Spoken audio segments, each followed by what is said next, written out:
Hello, everyone. Welcome to the HireMyVA Team and Business Building Podcast, where we help you to reclaim your freedom through hiring and thriving with virtual assistants without breaking the bank. And that means your bank. And I'm Dave Braun. I'm here with my partner and co-host, friend, mentor, coach, the Larry Broughton. You know what that reminds me then of? I throw that Every at you, right? single time. I All throw right. that. I got to give you that every now and then. That's just so fun. For those who are like, what the hell are you guys laughing at? I was on a CBS News program, and the Dr. Gupta, Sudeep Bose right? introduced me and City said, Bose, that's who it was. the Larry Broughton, as if Yeah. anybody had any idea who the Larry Broughton was. It's very funny. So thank you, Dave. You're It's welcome. good to be going through life with you, handsome Dave. I'm glad that we're on the same team. Thanks for being my friend and Yeah, fellow it's mentor. it's an honor. It's a lot of fun. And Yeah, you know yeah. what was really fun? We just got done Oh, with a very special guest that we interviewed for a really fun conversation, Leanne King. yeah. Yeah. And you folks are going to be stick around in moments. You're going to be seeing that interview. Yeah. Dave, maybe what we ought to do as we intro this is kind of give some uh, a sneak peek at some of the value bombs that our viewers and listeners are going to be seeing, because I can Yeah. tell you we went for about an hour and I lost track of the number. Every couple of minutes there were some value bombs coming out of the conversation. She's got an interesting background. Maybe why don't we do that first? Why don't you share what the background of Leanne is, Dave, and then we can kind of talk about some of the value bombs that people can expect from Yeah. this. Well, we got introduced through to Leanne through our latest Victory Masterclass that we went through. She participated in it along with about 30 other folks. Right. And we got to know her. She was on these awesome co-working sessions that we have, and it was just always fun and a pleasure. And we thought, man, what she's doing is perfect for being on our podcast. So Right. she is actually Leanne King. She's a certified senior professional in human resources. Yeah. She is, and that she says SPHR. I guess that's what that stands for. Also, she's a senior certified professional, SHRM-SCP, and has been in the field of HR for more than 30 years. So after a great career in the military, Leanne opened her own HR consulting firm in 2007. And it's called Seeking HR, and you can see that at her website is www.seeking, as in SEEKINGHR.com. And she offers a full suite of human resource services. She's also got a BS in management human resources, an MA in human resource development, and an MBA. So she's got a few Highly goods there. educated. Yeah, educated. Yeah. I think she knows a little bit about what she's doing and talking about, Yeah. given all of her education, certifications, and her experience. Right. Yeah. So let's talk about some of these value bombs or these great things that she said. Larry, I mean, I've Well, let me got before two we and a do half pages that. of notes. You do have lots of notes. I know. You are an awesome note taker. One of the things, though, Dave, that I want to make sure that people get is she's not just a policy wonk. She's not a Oh, yeah. compliance dictator, right? Even though she's highly educated, her EQ skills are off the charts, right? Her Yeah. emotional quotient, right? So Right. this is one of those people who's got a high IQ and a high EQ, I'm imagining. Um, so don't think that, oh my gosh, I'm just going to be listening to some professor, spewing HR policy. That's not what this was about. So Yeah. And she, let's, she, she not only finds resources for people, but she helps people grow their teams and build their teams, that's right. as Yeah. well. So Yeah. she's done a lot. Yes. Well, let me start then. Let me give you Great. one of them. Right. One of the things that and you guys have all heard this kind of thing before, but as you listen to her, she says she's got so much passion and so much excitement. She just loves what she does, and it just doesn't feel like she's working. And so to me, that's like, wow, she has found for her life and her business something that she just enjoys so much. Working doesn't feel like working. It just is fun to her. And Yeah. I'm like, that's what one of the things that we all have to try to achieve and seek. Fine. Well, it's super clear that she's working in her strengths, Yes. and that's where the joy comes from. not only does she enjoy doing it, but when you do something that is in your strengths, like there are things that I enjoy doing that aren't in my strengths. I'm not necessarily good Right. at it, right? But I can't do that I can't do that Okay. 24 hours a day or 8 hours a day, right? Yeah. But it tends to be nirvana when you enjoy things. I mean, think about anything that you're good at, it's easier to do, right? Mhm. So you can Yeah. do it longer. Yeah, So absolutely. yeah, her joy, she's like just a cup of joy. I mean, she's always got a smile on her face because she loves what she's doing, right? She's a Which becomes person. attractive. Yeah, she's somebody that you want to get on the phone with or to talk with. It's like, Yeah, hey, I was looking so forward to talking with Leanne today. Really yeah, looking forward to it because she's got such a, and we were talking about this last week in our men's group about, humbleness, right? She's got yeah, such um, confidence and capability, but I mean, she's just such a humble person. yeah, yeah, yeah. Yeah. Good. How about Another you? thing one of the things that came up early on in this is that she is what we tend to call an accidental entrepreneur. She Hmm. is not a woman who in the fourth grade said, I'm going to build an HR empire and I'm going to have all these Yeah. clients. And she's dressing in her power suits when she comes to, fifth grade lunch class. That wasn't her. She spent a bunch of years in the military and worked in the field for a while, realized, I'm going to set part ways here. And I'm going to use this as an opportunity to do my own thing. Right. Yeah. Oftentimes there's a bit of guilt or shame or lack of confidence that accidental entrepreneurs oftentimes have. You and I can think of a handful of clients that we have now, right? Mhm. Who say, well, it's not like what I ever aspired to do. And so I'm not, there's a sense of unworthiness that they're in the entrepreneurial space because they hadn't Yeah. grown up wanting to be an entrepreneur. Well, she's a Yeah. perfect example of she fell into it and she found what she's great at and loves doing and she's rocking it. Yes, Even she it's not like is. it's been sunshine, lollipops, and rainbows all the time either, Yeah. right? Yes. Because she's having the same challenges that we all do. Yeah. But I'm trying to get rid of this mystique that just because you're an accidental entrepreneur doesn't mean that you're not a real entrepreneur. Hmm. You're Yeah, still just because you're slaying the same forced to it. dragons that Yeah. I'm slaying, right? Yeah. I totally agree with that. Totally Yeah. agree. One of the things that she had said is, and this is what we find, especially when she was starting out, you can't really have freedom in your business. You can't really make the impact without having other people help you. You need to build a team, right? That's one of the things we talk about. Getting freedom Right. and making a big Yeah. impact is you got to build a team. Right. Well, the very first time though that she was doing it, it was pretty scary for her. Yeah. I remember she talked about it being scary, but she had a plan. She didn't just go in and hire. She had a plan to be able to afford the folks, but also a plan to be able to, figure out who she needed to hire.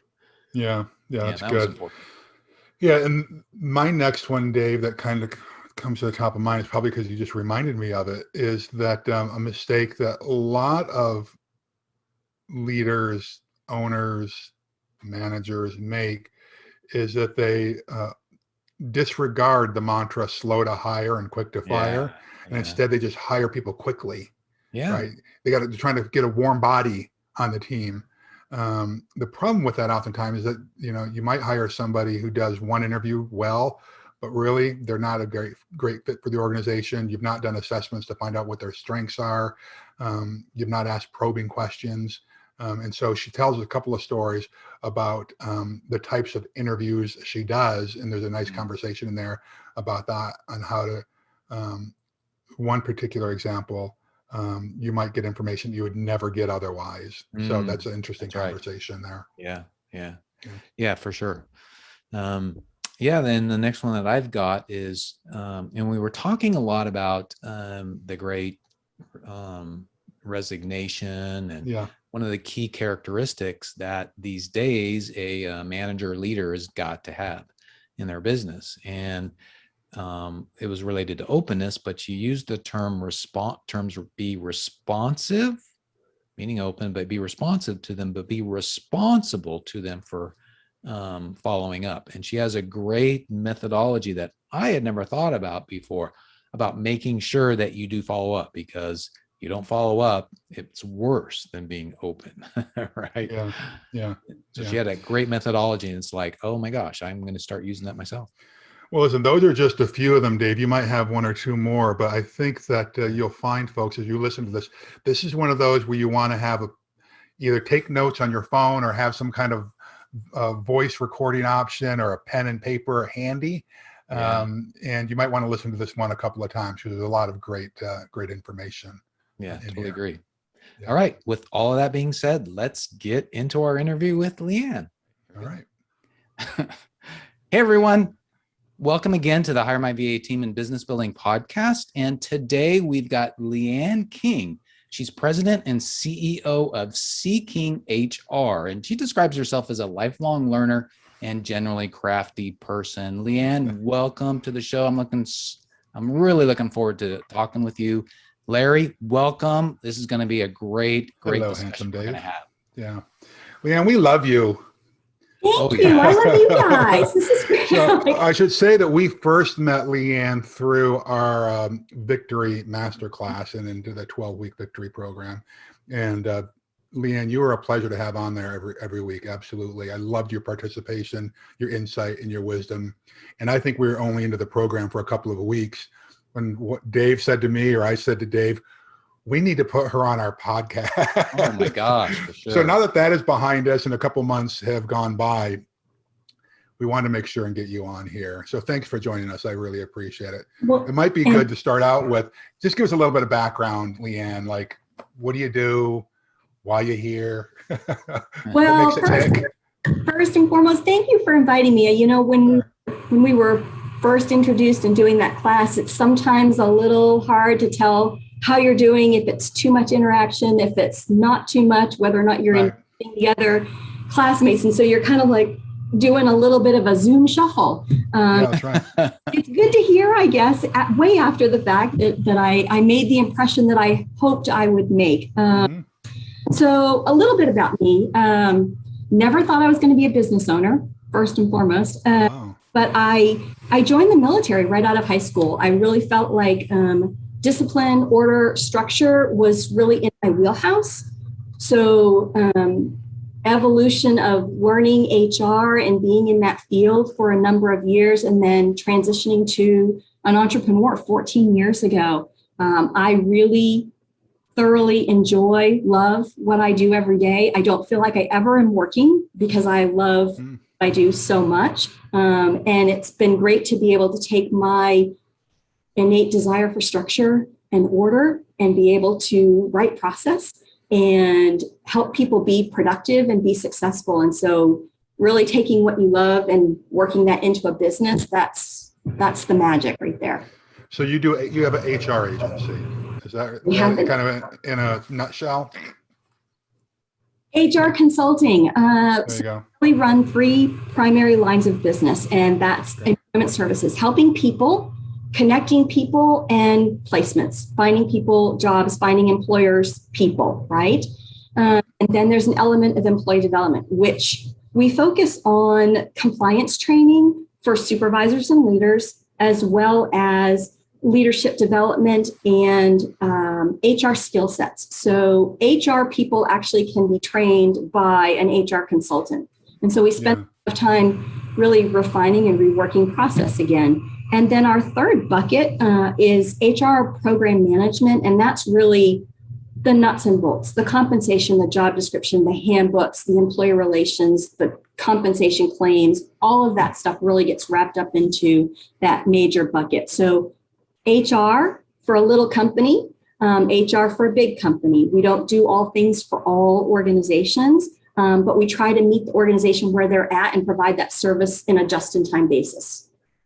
That's awesome. And there's so much in there that I want to dive into. But before we do that, let me ask you a couple of quick questions.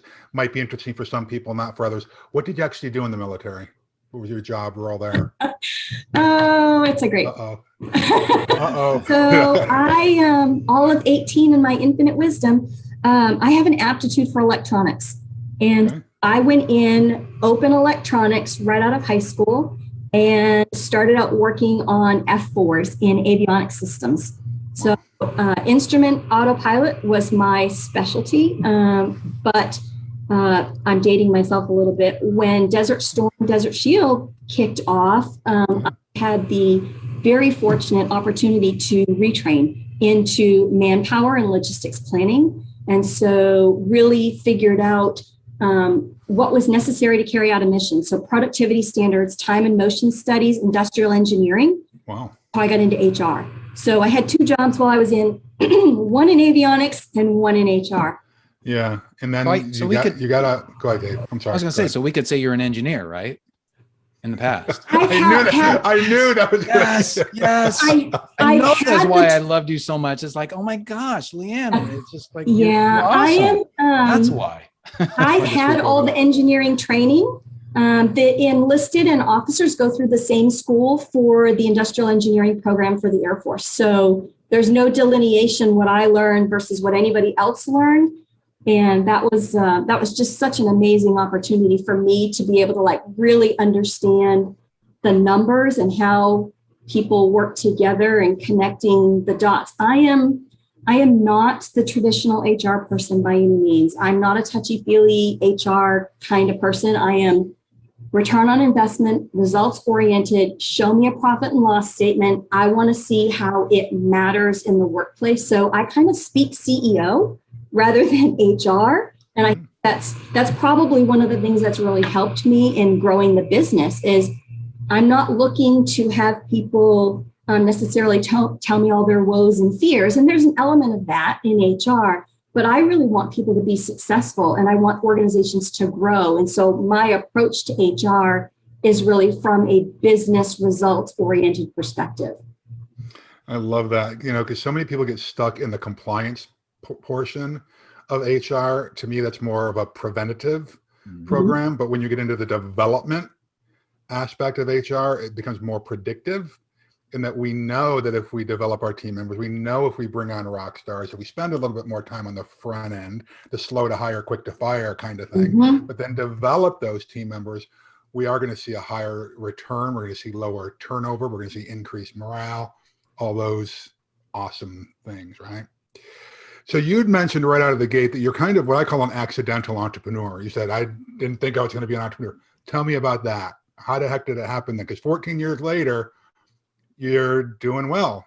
You're still hanging in there with a smile on your face. So what the hell is going on? It hasn't always been the smile on my face, but I figured out after I separated from the military, which, by the way, I did 10 years active duty. I was not a lifer. I received 6 degrees while I was in 10 years, moved 6 times in 10 years, and then decided it was just time to put roots somewhere. And so when I left the military, I went into HR in the commercial sector. And what I realized fairly quickly that my boat rocker, change agent, always improve mentality wasn't highly desired at the level of the positions that I was going into.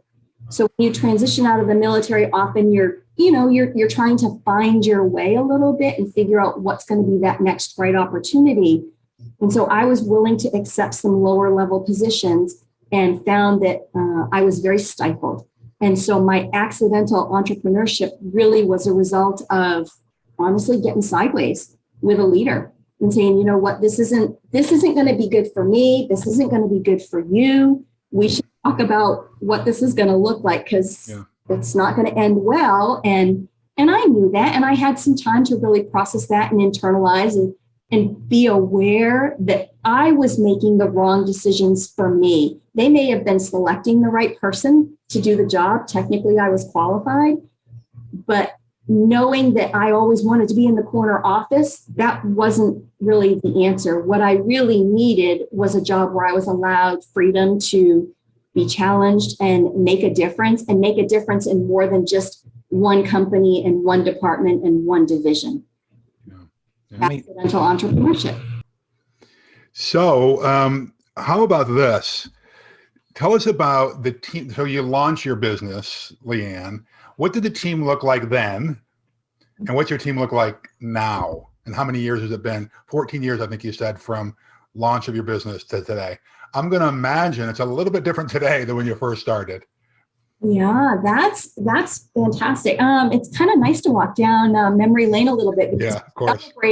We celebrated 14 years last month, so it's really still top of mind of the evolution of where we've come. So when I started the company, I used a 10 by 10 office at my house for the first probably 12, 13 months. Mm-hmm. And I had a very fortunate experience. My very first client was a company that I no longer work for. I mean, they're still our client. They signed with us on day 2, and they're still our client. And that's fantastic to sort of have that retention. But they came to us in year 3, I think, and actually said, if I hung a shingle, if I put out an actual sign, got office space, they would give us more business. And I thought, that's interesting, but also risky, right? You don't have that in writing anywhere. So I went from me at my house and sort of a half a person helping me with some recruiting efforts to I opened an office and hired 3 people. And that was a scary, scary time because you don't know where the revenue's coming from. You're really taking it on faith that this client's going to come through, which they did. They've been absolutely fantastic to us. And so the team over sort of years 3 through 8, those were really big years for us. We landed several contracts that were considered managed staffing. So we grew very quickly. We've had as many as 21 employees, which I think was a little, on my perspective, a little bit too much for me to effectively manage because it happened rather quickly. Mm-hmm. And then we've sort of dialed it back. And so we're sitting right now with 5 employees with the potential to hire probably 2 to 3 more before the end of this year. I like the growth. This is going to sound really strange. I like the growth that's an outcome of COVID. COVID was not a fun experience as a consulting firm, as a small business. We can talk about that separately. But the outgrowth and the very intentional selection of clients and really focusing on the due diligence of who do we want to work for? What do we want to do? Who are the best clients that mesh with us? And how can we actually connect our clients to leverage their own businesses? So it's like win, win, win, more wins, really trying to build those relationships. That's been quite fantastic to experience. So 1 to 21, down to 5, probably going to be 7 or 8 before the end of the year. Okay, good. So going through that experience of being the sole person on the team and you wearing lots of hats to growing to 21 team members with different skill sets, responsibilities, back down to 5, in concert with God knows how many clients you've worked with over 14 years, you've probably seen teams that have worked and have been highly effective and those that have not. Have you been able to connect the dots to see what's the difference between those highly effective teams and those that aren't? Is there a common thread? We call it a red thread. Yeah, so I think highly effective teams really varies based on, and this is my experience, my opinion. I think it varies based on the industry. It varies based on the technical knowledge and the experience of the individual. So what I see working and building a team for one of our clients is very different than what I see on the other side of this wall. And that's, it's not a one size fits all approach, and everybody wants stellar players and everybody wants the rock stars, but my rock star isn't going to be, isn't going to be your rock star. And trying to figure that out and hone in on that really makes a difference. I will tell you a story. We very recently, we were placing an individual. We were searching for an executive assistant for a client. High level, high profile. The client didn't really make the connection with the candidate that we did and didn't quite see the diamond in the rough that we saw. And I said, you know what? Their loss, my gain. And so we ended up assessing the individual for one of our needs and found sort of almost again by default a rock star that just kind of walked through the doors for another opportunity. And helped her figure out what she needed to be doing and what she wanted to be doing. And so now she works here. That's awesome. And what kind of assessments do you do to evaluate strengths when you're trying to place a new team member for a client or for your own organization? Or do you? Or is it all just you're looking at the cognitive, you're looking at the resume, the experience, the background, that kind of thing? Yeah, so in the bigger scope, our interview process is pretty, I think it's pretty thorough. A lot of hoops that we make people jump through, and now it's on a podcast, but everybody's going to know. We still make them jump through. You can keep the secret sauce if you want. Telling my secrets. But we use the resume. We use a full application. So those two documents have to line up. We'll put a person through at least 3 rounds of interviews. One might be on the phone. One might be a virtual interview. But almost always they're going to come in for at least 2 in-person interviews to meet with me, meet with the team.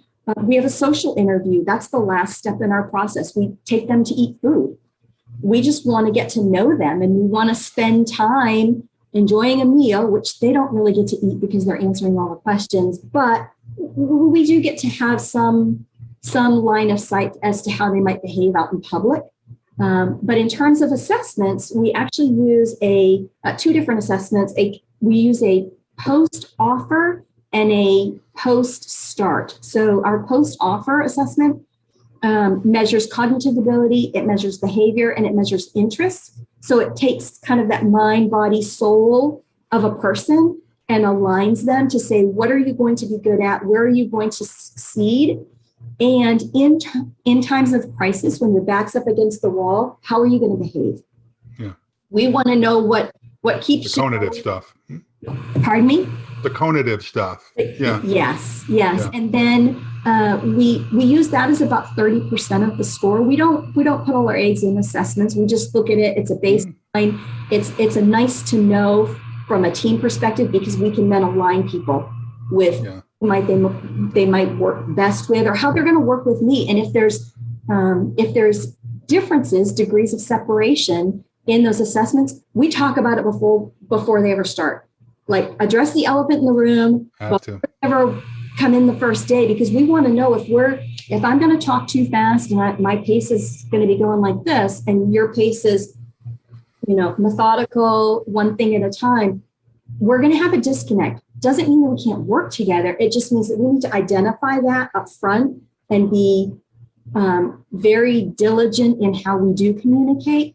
And then our our pre-hire, or our start assessment that we use is Strengths Finders.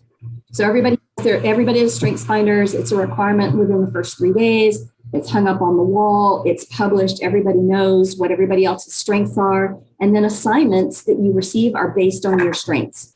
So if you're somebody that's really high in woo, we want to make sure that you're somewhere in the selling process. You're somewhere in the business development, somewhere in the external communication, so that you can really use your strength to influence others.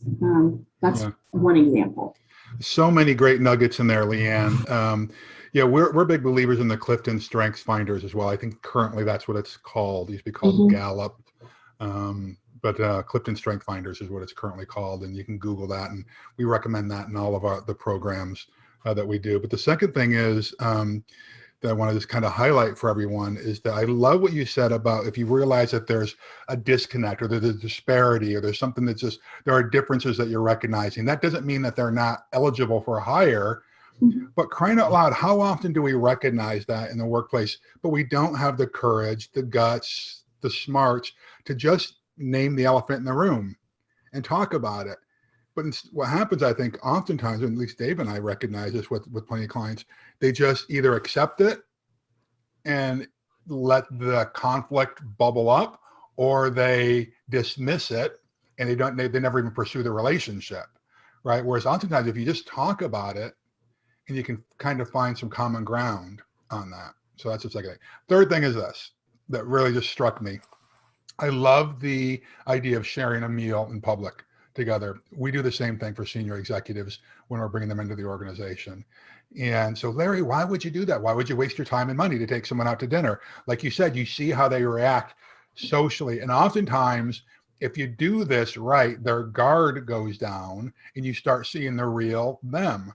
I had a potential candidate that I was very hot on at one point and was ready to make an offer. I remember the restaurant. It was, Dave, you know this restaurant, it was the Catch in Anaheim. I took this executive there. It's right next to Angel Stadium, is why it's called the Catch. And that guy was so rude to the staff and the wait people. I said, if this is how you're going to treat wait people, how are you going to treat other people that are on the team? I didn't even bother making the offer. And I told them as such, you know? So that's, and by the way, so Dave will tell you, I don't lack courage when it comes to bringing things up. And I try to do it in a respectful manner. And he didn't even make the connection. He said, well, I'm paying them. They're supposed to be serving me. I've got high service standards. It's like, yeah, but there's a way you communicate it, right? So anyway, I love that. And so that's a good one. Obviously you can't do that with every team member. If you're hiring a VA, you're not going to be able to have a meal with them out in public, right? Dave, and I know I've been monopolizing time, Dave. So hop in here, my friend. If you've got questions. You had great questions and they were awesome. Say that again. I didn't hear that again. I'm a dork. Yeah, and me too. That's why we work well together. So, yeah, Leanne, that's pretty awesome. You're using pretty much the same principles when you hire people internally as externally, correct? Explain what you mean. I mean internal for us and external for our client. Yeah. Well, that's it. No, okay. I wish I could tell you that we were.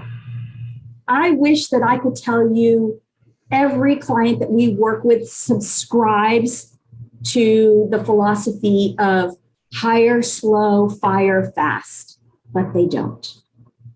Okay, well, let's explore that. So obviously people that are going to be listening to this are CEOs, entrepreneurs, big leaders in the corporation, right? Mm-hmm. So your organization is based upon helping people in multiple ways, as we talked about with HR. And you're like, there's a lot of folks that don't really, your clients may not listen to you the way that you think they should, right? That's a nice way to say it. Sure. Yeah. So what do you seen some of the mistakes that they've made then, right? Because you have a process, just like we have a process in HireMyVA, right? About how to hire people. And we have it there for a reason, because it's proven. We've taken multiple people through it. They're successful. And the same thing with you. So why do you think some of your clients don't follow what you want to do? Well, I think the hiring process is different for different people, right? Larry, you mentioned customer service and that social interview. And I will tell you, strangely, some of the best HR people come out of being in a customer service role. We can train them the skills, but if you've got exceptional customer service, I can't teach that. That's who you are. And so when we're screening people, when we're looking for external placements, the things that we're looking for are they respectful? Are they going to work at a pace that is acceptable for your industry? Are they going to be accommodating? Are they going to be objective in the decision making that they, that responsibility that they might have? When you have externally a client that says, I need somebody today because I've got to fill this position, everything else is, it's blinders, right? I need a body in the seat today. And so as much as we want to step back and say, hey, slow this down, make sure that the person completes the full 4-page application. If nothing else, complete the application, because you can fact check that against what they're telling you in their history or what's on their resume. But it also has a release form, and that allows you to do some further checking if you want to, just to validate the story. Because if you hire slow and make good decisions, you will spend far less money than if you're, oh my gosh, they didn't work out because I didn't realize that they didn't really have a high school diploma. They lied about that. Mm-hmm. and now we have to release them, and now I'm going to spend $6,000 to $8,000 finding another person, right? And so you don't have to necessarily follow every single step that we do. We like to match our consultants and our advisors with our clients. So we're very particular about who we're looking for and what we're going to hire. But at least do the minimum. Do the minimum of having them complete an application.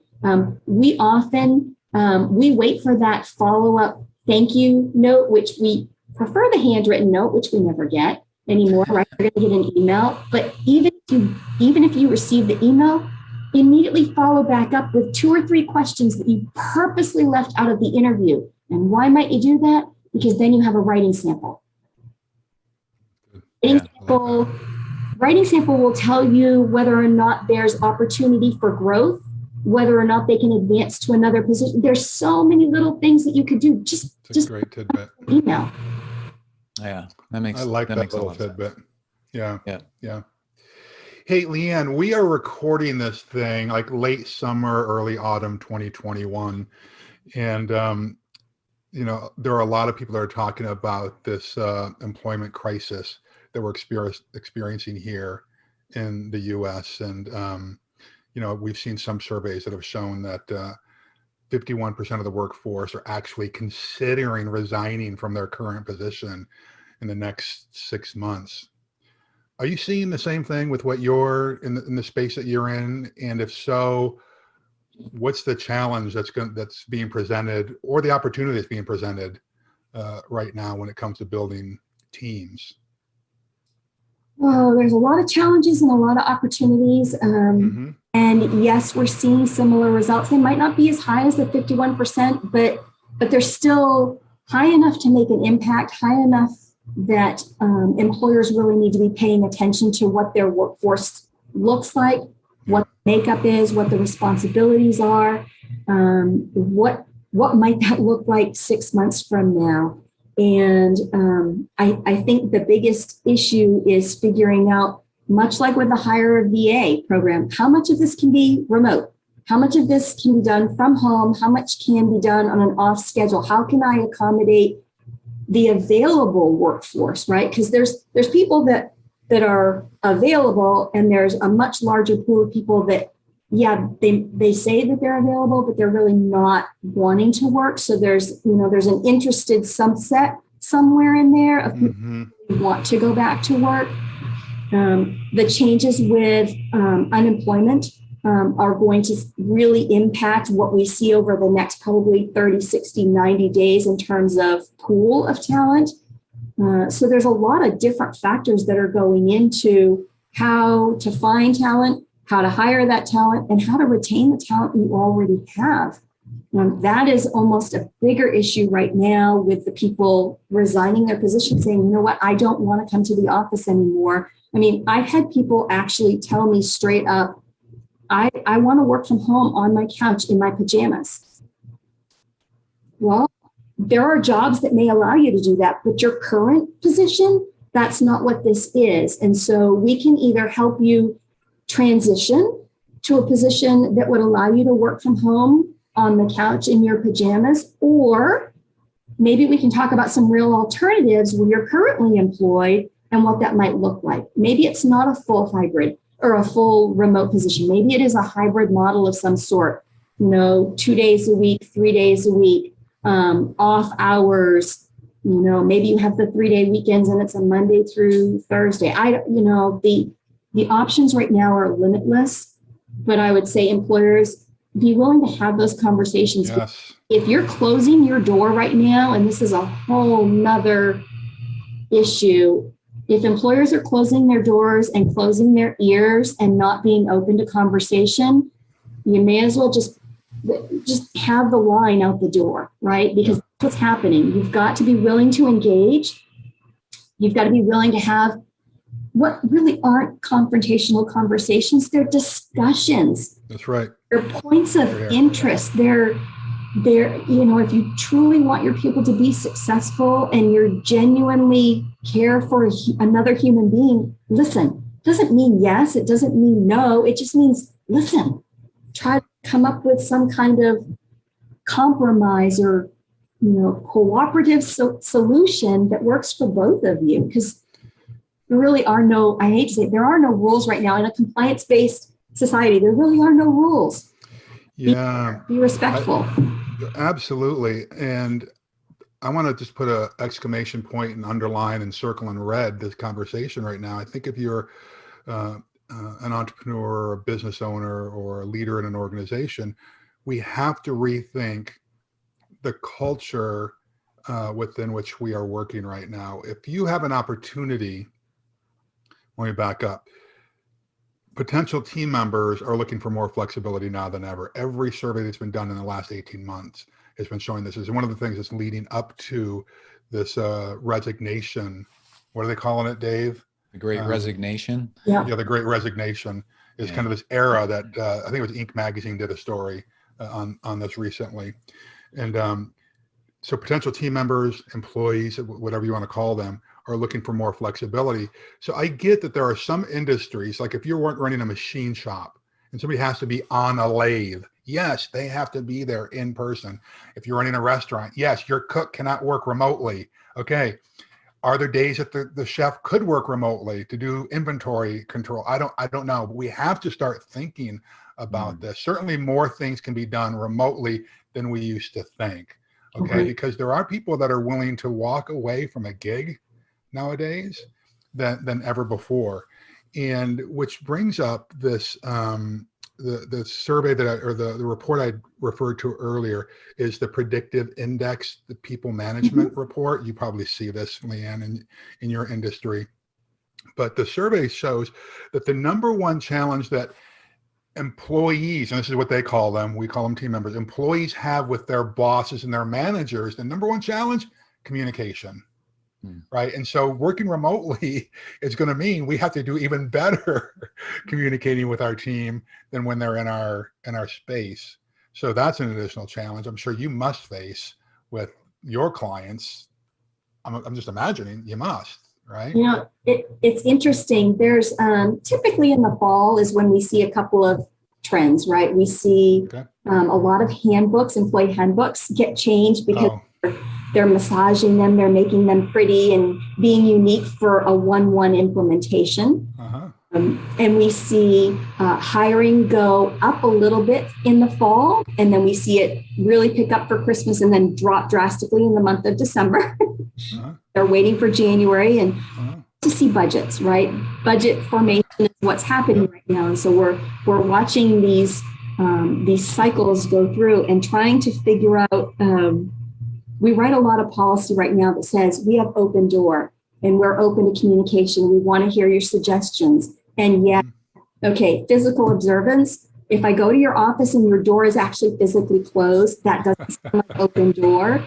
And if you tell the employees they need to use Slack or be on Microsoft Teams and you never actually log on, or you intentionally log off during the day, I'm not feeling like that's open communication. So word wise, if you're asking or soliciting or requesting, you want to hear feedback or address employee concerns, you've got to make yourself available. And so that increased communication, it's still a two-way street, Yeah, for sure. Leaders, managers, you have to be available to participate.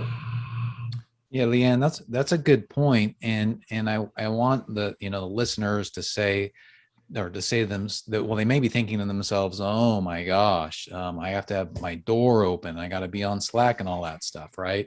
It's not an all or nothing, right? It's like establish some hours that everybody knows where your door's open, and then establish some time when you're going to be in Slack. Maybe you say, hey guys, I've got to concentrate, and you just tell them why, right? I've got to concentrate on running the business and all these different things, but then I'm available, every afternoon from 3 p.m. to 5 p.m. or whatever that is, right? And I think as long as you as the CEO or the leader establish those boundaries and communicate them and explain why, everybody's cool with that, right? You don't have to have an open door policy 24/7. Right? That's right. But it should be open sometimes. Yes, absolutely. Absolutely. And I like the idea. Listen, I'll give credit where credit is due. The first director of sales I'd ever hired in my current hotel company, this guy named Jeff Roberts, and he was a rock star in so many things. And one of them was he understood this. He understood that part of his role as a director of sales was to be training other salespeople, right? To be taking calls from the operations team, right? Just to be available to meet and walk through things. But you can't do that 9 hours a day, 5 days a week. So he knew that there were some days he was going to have to close his door. And he knew this barrier, this mentality, this barrier you're talking about, Leanne. And so he would put a sign on his door that said hour of power, which meant that he had his nose down and he was dialing for dollars, or he was doing something that he couldn't be interrupted for that 1 hour. And he would stick to that 1 hour, and then he'd open the door, which meant I'm available, come in, whatever you want. But then when the door closed again, it's not like 5 minutes, it was open and closed. You understand what I'm saying though, team? Mm-hmm. It's that, tell me, how long am I not going to be able to, should I stand outside your door for 4 hours? But I think we get the point here, everyone. Be available, right? Not just to pontificate, but to listen, take feedback as well. So that's really good. Yeah, and Leanne, you can comment on this as well. If you are going to be taking feedback, right? Don't just say you're open, but if you're going to be taking feedback, you need to act on it, right? With people. How much are you seeing that with people saying, okay, I'm going to have an open door policy, but then, they're working on something and then they look up and the guy comes in, all right, they're talking and saying something and then nothing ever happens with maybe something that the employer team member came in and wanted them to talk about, right? To address, So I think this idea of listening is but one element, right? There's the action, right? Rapid action, Larry. Does that ring a bell with you? That's familiar, I'm not necessarily saying rapid action when you're listening for concerns and issues, because you need time to process. But from the perspective of being open to the ideas, write it down. I think of it in terms of, like, if you're soliciting any small business that's trying to do an RFP or an RFQ, right? You're responding to someone. I always tell you want to make sure you follow the 2 R's. You want to be responsive and you want to be responsible, right? Mm-hmm. Feedback from your employees, those conversations are the same thing. Be responsive and be responsible. So it's not, hey, come tell me your issues during my open office hours, and 3 weeks later, I might follow up with you. Have a plan to say, I don't have the answer today. I need a day or two to think about this. You circle back with me. I'll circle back with you. We'll put something on the calendar in 10 days. But put a timeline to it and have your SMART goal, right? You can SMART goal your way through a feedback conversation to say, how can I listen to you, make sure that you're heard, make sure that you understand that I'm busy, but I'm working on it, and I'm still going to follow up, and I'm going to see this through, because you may not be able to say yes. And the answer may be no, not now. But people respect that. They respect the fact that you're at least honest and you're timely in what you're telling them. Yeah, because that's what leads to the big word here is trust, right? People want to be able to trust their manager, leader, business owner, whatever it is, and whoever you are in the organization. And if you leave people hanging, it leads to distrust. I remember in my former company, the first time we ever did, we started doing 360 reviews where we started implementing confidential work climate surveys. And we got all the feedback, and there was some pretty awesome but ugly feedback in there about my performance, about my partner's performance, about the way we communicated or didn't communicate with people. But I knew from my time in the military that when you leave people in the dark, when you ask for feedback and they give it to you and then you do nothing with it, they never give you real feedback in the future. That's right. Right? They close down. What's that? They close down. Yeah. And so, Leanne, I really appreciate that you brought this topic up. It's so important. I would just want to make sure that people get this. Use a yellow highlighter in your brain that this is one of those topics that if you ask for feedback or somebody comes to you and gives you feedback and you don't close that loop, you're fostering a culture of distrust. And no organization grows for very long when there's distrust in the organization. It just doesn't happen. And Leanne, you said something I thought was really interesting. Put a SMART goal around a feedback conversation. So can we role play really quick? No. I want you to create a SMART goal for some feedback. Or we can work through it together. So say I'm a team member and I come to you and I say, I really have a concern, Leanne, about, the water in the area, and I, drinking out of a fountain is okay, but I think it would be better if we had bottled water coming in, right? So how would you create? Okay, well, all right. I can deal with this. All right, well, give me a SMART goal around something like that. How would you, as a leader, address that? Not specifically, but how would you create a SMART goal around it? Because I really like that potential tool to do this. Yeah, so SMART goal, real story. We don't have great water in the building. So two options were, well, actually, listening to the employees, they wanted bottled water. And I said, ooh, bottled water, that's lugging the cases in, that's paying somebody, kind of thinking through specifically, what do they want? They want fresh, clean water, right?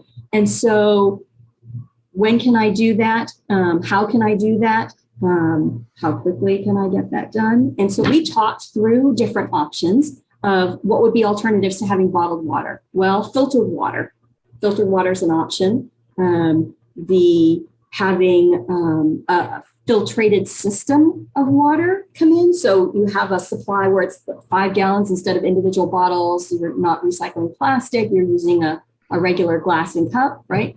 So we actually went through that whole scenario and decided to buy real dishes, real silverware for the office. So helping the environment. We bought a chill dispenser. So we have hot room temperature and cold water. And then we refill our stock once every 2 months.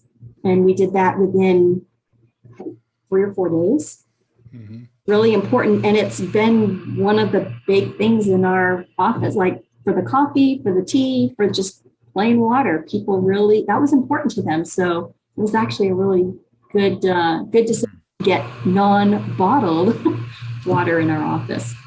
Okay, so you could create a SMART goal around that, making it specific and measurable. Yep. Like, hey, I want to have this, I want to get the measurable part might be, I want to have the team members satisfied, right? Or something like that. Sure. It's A is for, attainable or realistic. It's like, hey, make it realistic. We've got X amount of budget to do this, right? And then timely, we want to have this addressed by, in a week from now or a month from now or something like that. Right. Yep. Put it on your calendar, like you said. Okay. That's cool. Deal with it in rapid action. That's right. Hey, Leanne, we're all, not all, most people that are listening to this or watching this have got clients, right? Either it's business to business like you are, or it's business to consumer, but we've got clients that we have to serve. In a business to business environment, there's got to be some of your clients that you adore and some not so much, right? And so what I try to do is when I look, okay, what are the clients that I adore? What are they doing? And let me be more like them. And the clients that I don't so much adore or despise don't do what they're doing. You tracking with me on this? I am.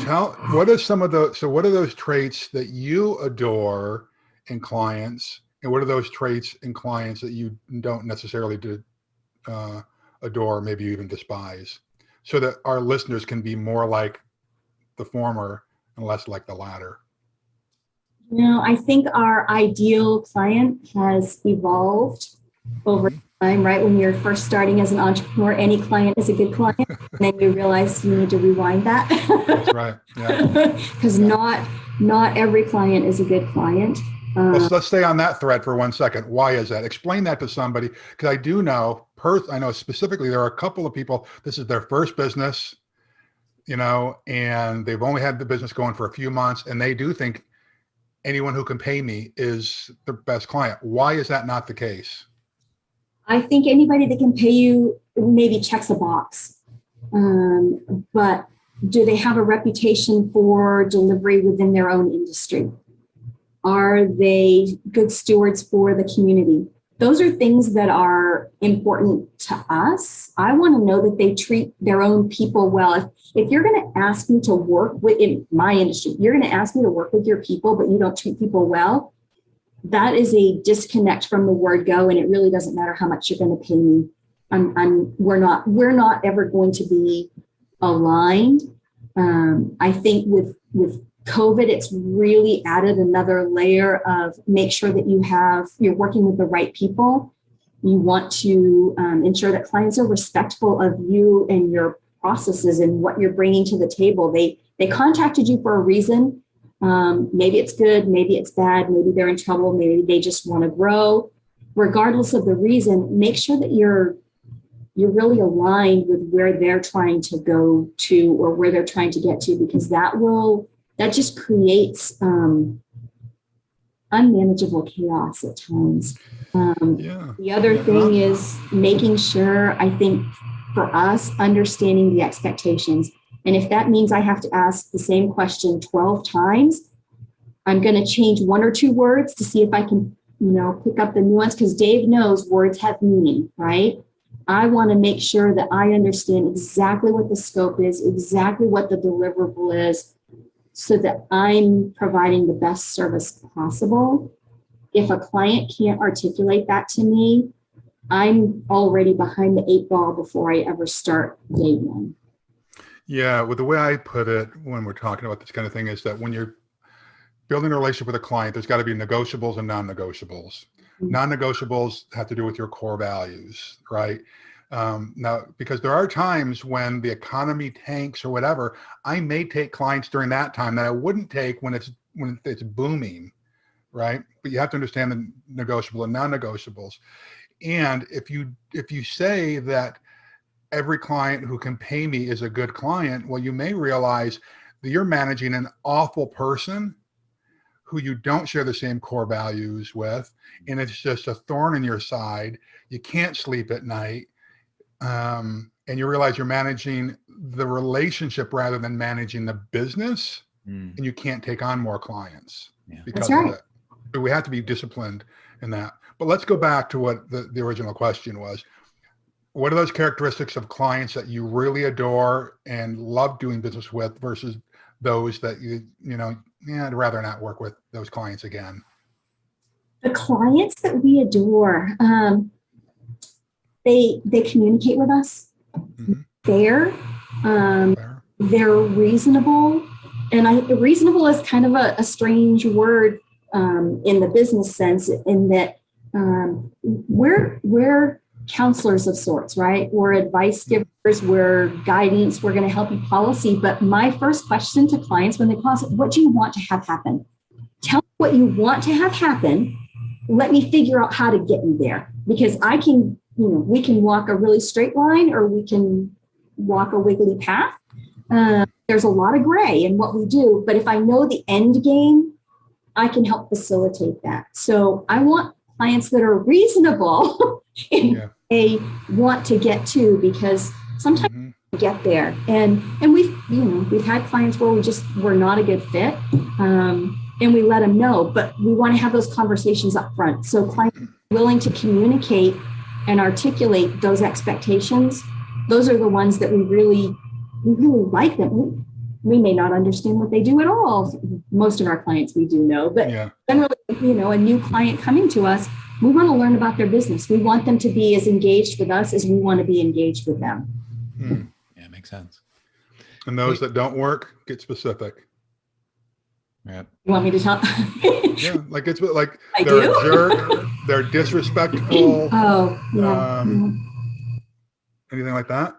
So I have this general rule. I publish my phone number 365, 24/7, 365 for our CEO clients. So I'm on the hook and people call me. If you are going to abuse that privilege of calling me at 11 o'clock at night for a non-emergent, non-CEO type issue, you're going to find yourself moving down in that respect level pretty quickly. That's not a deal breaker. We're not going to necessarily release a client for that, but it's certainly to just the consideration factor weighs heavily on me that health and wellness, a balanced life is important to us. It's important to my team, and we let clients know that. And so I understand emergencies happen, but not everything is an emergency, and trying to understand that difference. So I've probably released half a dozen clients in 14 years, some for compliance, some for we are just not a good fit. We're not going to mesh. Let me give you some alternative firms that you can call. Here are their phone numbers. I like that. We've released a half a dozen clients. We say we set them free. Those are nice words. Fire down, terminate. I like those better. Those are tough. Those are tough conversations to have. They're as uncomfortable as, terminating an employee at times when you have a relationship with a client and you just realize they're not growing anymore. If I am doing my job as a CEO and as a service delivery organization, I should be working myself out of a job every 2 years. Yeah, I suppose you're right on that part. But the earlier part you said where those conversations are tough, I found conversations of terminating relationships with clients and team members very difficult in my early years. I don't anymore. Well, why is that, Larry? Well, because, people, if they don't know what your expectations are, certainly they're not going to meet them, and it's harder to set someone free. However, if I've done my job as the leader and the team and my other leaders in the organization have done a good job of communicating our expectations and then following up and doing the proper coaching, counseling, coaching them up. And if not, then we have to coach them out. It's never a surprise. It is never a surprise in our organization if we're parting ways with someone. Even if it's like we're firing you on the spot, they knew you don't steal, you don't punch another team member, you don't choke a guest, right? We're firing you immediately for that. But if it's a performance-based thing, there's been enough progressive, what we call, technically it's progressive discipline, right? But really it's coaching, right? If we give people enough coaching, if we've had the courageous conversations with someone say, hey, Dave, it would be silly for you to lose your job over this. Let's come up with an action plan over the next 90 days to get you there, right? And I would just encourage people, if you have these difficult, quote unquote, conversations with team members, it makes your life easier and the team member knows where they stand. I'm going back to this predictive index survey that I talked about earlier, and you can do an internet search for this. It's predictive index people management report. They talk about this, that one of the problems that team members have is they don't know where they stand with their boss or their leader or their supervisor because they're not being communicated to. All right. I mean, put yourself in their shoes. Have you ever had a boss where you had no idea where you stood? One day you felt like you were on their team, and the next day you felt like you were on the outs. That's no place to be, right? So sorry about the pontification there, but I think it's an important point we need to make. Hey, Leanne, if you had a chance to go and start over, to start with your business over with the experience you have now, not starting your business as, with the same newbie approach, we had the chance to start over, would you do anything differently? A couple of things. And truth be told, I'm like soft launching right here, right now. I started helping start another business, a product, not a service. So I am going out on a whole new venue and trying to apply my lessons of the 14 years to goods now, a goods and product business. I think the one thing that I'm almost positive, 99% that I did right, was that first year that I was in business, I really tried to study the industry. What was right, what was wrong. I built a business plan. I did, I created budgets. I had growth opportunities. I invested in client relationships. So I spent a year sort of academically learning how to run a business. I got a little muddy in year 2, trying to perfect attorneys and CPAs and social media and some of the the stuff that you need to do when you're running a business, but it's like, I don't know any of those people. I have to learn. And so there's lessons that you learn the hard way. And so sort of getting some of those people out front to help you on day 1 or 2, rather than finding them a year or a year and a half into it when it's a little bit later in the process and maybe not nearly as cost efficient. So just trying to focus on knowing that you're building a business, and it's not the immediate tomorrow expectation. This is a journey. Give yourself some grace. Ask for help, right? Find the right resources. Spend that time up front. Really saves you in the long run. Figuring out, learn by other people's mistakes. Yeah. That's good. That's good. Yeah. Hey, Leanne, you told us kind of at the beginning that your team is all in person right now, right?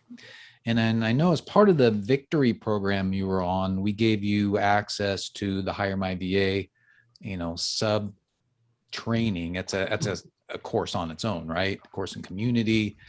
And I know you went through it because we talked a little bit about that on our co-working sessions, right? You said you went through it and you really liked it. So maybe talk to us a little bit about maybe a couple of things you learned there. And then we want to talk about on what do you think that you need to do to potentially get a virtual assistant, or to move to where you can work with people that are virtual on your team. Yeah, the program was fantastic. I learned that I was doing some things right. So there was some there was a lot of moments of, oh my gosh, I got that right. So there was certain gratification in that. But I think some of the more meaningful exercises for me coming out of that program and coming out of the Victory program were really knowing my personal sweet spot, knowing what I love, what I'm good at, what's my best value for the business. So I'm an exceptional recruiter. I can recruit anybody to fill any position, but it's not a good use of my time.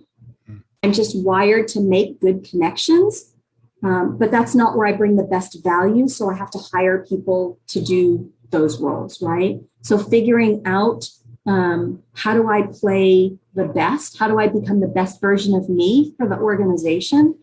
I think there were a lot of exercises in the HireMyVA program that walked me through being able to do that. So maybe the end result wasn't hiring this virtual assistant. It was really even more self-awareness of, well, I did some things really well. Shoot, I missed the boat completely on this other thing. And one of the things that I really, needed to think about was if I could hire a virtual assistant, what could they do for me in this environment where we're still protecting our clients' information. Confidentiality is a huge piece of what we do. And so protecting that is kind of on the top of mind. So figuring out those things that I can pass along or move off. And so there's an element of almost a pro-con list of what can we move, what can't we move, and creating what does that workflow look like, and how much of that can really be supported outside of the organization. Is it 20 hours a week? Is it 40 hours a week? I know that I'm pushing an excessive amount of hours through my calendar and through my timesheet, and not all of it is my best time. So just having that opportunity to figure it out. Are we closer? Yeah, we're a lot closer to knowing what the assignments are. Are we closer to finding the right person? I wish we were closer. I wish we were closer to figuring out what's the best way to source a virtual person. We've had people that are interested in virtual work here in the U.S., here within our local community. But when it comes right down to it, it's like, listen, we're going to have some mandatory check-ins, right? I want to make sure that we're on the same page, that we're aligning expectations. And it's like, oh, well, you're not just going to give me a project and let me go. No, we're not going to work like that. So those conversations haven't quite elevated or escalated to where they need to. So thoughts or advice that you want to offer to me, I am all ears at the moment because I need the help. Well, we can talk about a few of those things. And we have in our community somebody who has an accounting business, Joe DeChara, and he's using, you can imagine doing taxes and all that, how confidential that is. And he's got folks from the Philippines on his team, right? And so, but we found out that, that was like a big question, is the security and all that kind of stuff. So we did a lot of research into it, and we actually have a, I don't know how long, half an hour or an hour, where one of our team members, Brian Valentino, and we talk about some of these secure issues and what you can do to make things, virtually very, very secure. So you still have access. You should go listen to that. Okay, I right? will. That'll help. But yeah, I think one of the things that Larry talked about earlier is when you're going, we talked about the openness, but when you're going virtually, yeah, the lines of communication, you've got to really be over the top, and you've got to have the regular check-ins, because it is different. You can't, like right now, you can just walk by and knock on somebody's door and see how they're doing, right? You can do that virtually by, chatting and, hey, let's get on a Zoom call. So you can kind of do that, but you have to be a lot more aggressive in doing it and establishing, regular communications. And of course, having, like Larry talked about, expectations, to-dos, what's required, and that kind of thing. Hey, Leanne, as we begin to wrap up here, one of my favorite thoughts is that we learn more from our failures and our defeats than we do from our victories and our successes, right? And you've worked with, again, lots and lots of business owners and your own experience. What's the biggest mistake, or not the biggest, what's a couple of the most significant mistakes that people make when they're trying to build their teams? Big mistakes. I think denial might be a mistake. Denial in you promote some, they've been with the organization for 10 years, they're ready to be promoted. And so the person moves into the role and it's a disaster. And no, they've been here 10 years and they're making all these cases for why this person is exactly the right person.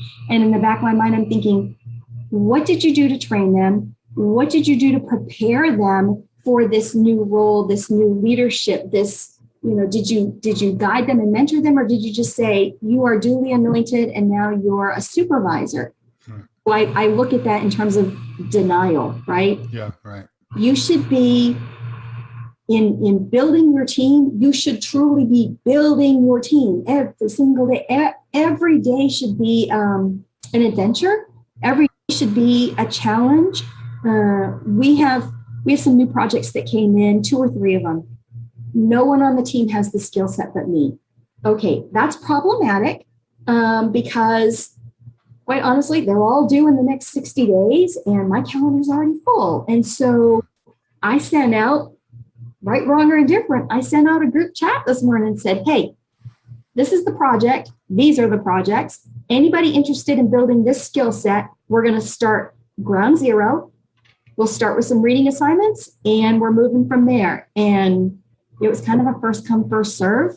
But the people that jumped on it said, I want to learn that. And I thought, oh, now I got takers, right? Yeah. I have the ability to now train, new skill, new set, get something else off my plate, right? This is like a win, but it's that idea that I'm going to go into every single day. When I walk in the door, I got to train somebody on something. They're right. They have to get a new groove in their brain, right? Every time you learn something, it changes. That's my goal, is to make sure that somebody's learning something every single day. Yeah. So denial is a big mistake that a lot of people have. What else? Or not have, mistake they've made in not building a team. Not listening, maybe not listening to their own team, their own internal advisors. And maybe sometimes it's not having that, the Larry and the Daves of the, right? Not having that external mentor, coach, board to say, advisor. hey, I don't know the answer. I don't have all the answers, and be willing to say, I need some help, right? There's elements of that we see where people get stuck, right? Everybody gets stuck now and again, and sometimes you just need to take a break, walk away, noodle it in a different way, pose the question to somebody that has no stake in the ground at all in your business or what you say or what you do, and let them, right, word vomit on you, and something will trigger, and you'll figure out like, oh, why did I not think of that? Well, that wasn't my job to think of that. It was asking and figuring out that there's always other resources out there. Yeah. Well, I thought you were going to ask me my mistakes, honestly, but well, I'm gonna assume that it was in there somewhere, right? Well, tell me about what's like the most significant victory that you've had. What's something that you're really super proud of? It can be anything, personal, professional, since you've had your in the last 14 years, let's say, since you've had your business. And the reason I say this, personal, professional, because I think a lot of people realize, or should realize at this point, that entrepreneurship is not a, hey, I'm going to do this 9 to 5 thing. It impacts every area of your life. And a personal victory oftentimes impacts our professional lives and vice versa, right? So what's been something that's like, oh my gosh, had I not been doing this, let me give you a quick example. I went through my divorce 10 years ago. Had I not been a business owner and owned my own business, I wouldn't have been able to dedicate 40 hours a week for 6 months of trying to get quote unquote healthy, and then 20 hours a week for the next 6 months to get healthy. I have a friend who talks about this all the time, who's a big marketing guru, whose wife got breast cancer a lot of years ago. He would not have been able to take the time off to help his bride go through that process had he worked a 9 to 5 with someone else. Is there a victory? Is there a celebration that you've been able to experience as a business owner? Had you not been able, had you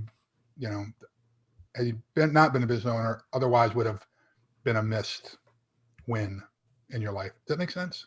Yeah. I'm gonna take it probably from like the personal angle, sort of.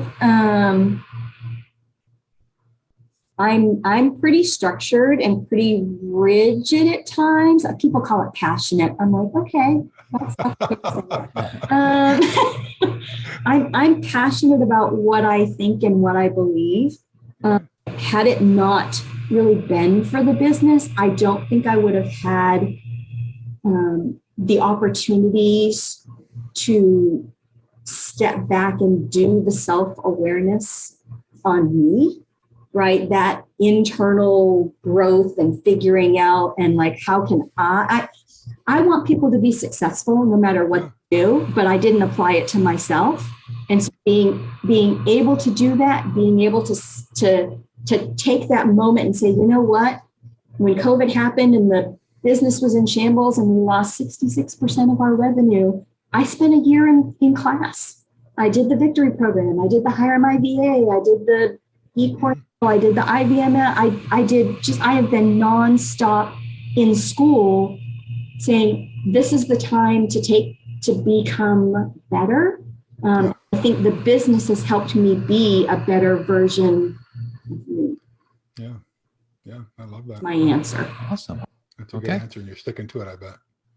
All right. Good. Well, we're going to close up here in a sec. Do you have any parting advice for business owners who are building a team, thinking about building a team? Anything that you want to share with our listeners regarding that? I think just in building the team, and it's kind of where we started, which is, as business owners, as entrepreneurs, you're never going to not be busy, ever. There's always going to be 17 projects. There's always going to be 37. I don't even know how long my to-do list is. And I have to convey almost daily to the team in my way of communicating. I'm always going to be busy, but I always have time for you. I don't want to be an obstacle. I want to be a resource.